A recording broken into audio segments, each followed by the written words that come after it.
बोर्डाचा झटपट निर्णय. इयत्ता 12वीच्या परीक्षा अचानक रद्द. पुढचे टाइम टेबल काय? गेल्या 16 दिवसांपासून इराण विरुद्ध इस्रायल आणि अमेरिका यांच्यात युद्ध सुरू आहे. जगातील सर्वच देशांना या युद्धाचा फटका बसला आहे. या युद्धामुळे संपूर्ण जगातील परिस्थिती झपाट्याने बदलते आहे आणि या युद्धाचा परिणाम आता सामान्य लोकांच्या जीवनावर दिसू लागला आहे. दुसरीकडे मुलांच्या शिक्षणावर याचा परिणाम झाला असून मध्य पूर्वेतील अनेक शाळा आणि महाविद्यालये सध्या बंद आहेत. या युद्धाच्या पार्श्वभूमीवर सेंट्रल बोर्ड ऑफ सेकंडरी एज्युकेशनने मोठा निर्णय घेतला आहे.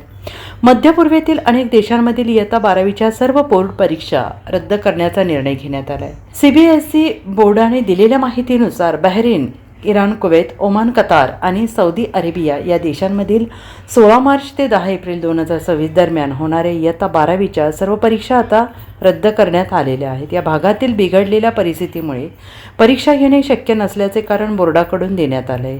युद्धामुळे परीक्षा आयोजित करणे सुरक्षित नसल्याने हा निर्णय घेण्यात आला आहे, असं बोर्डाने म्हटलं आहे. गोव्यामध्ये बाहेरचे लोक सत्ता गाजवायला लागले आहेत. गोव्याच्या लोकांना नोकरी मिळत नाही आणि त्यांच्यावर अन्याय चालू आहे, असा आरोप देखील यावेळी गजानन कीर्तिकर यांनी केला आहे.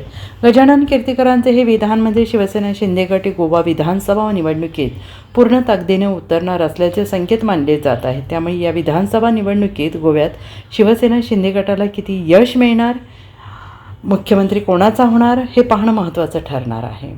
Bureau report, SBN Marathi, Mumbai.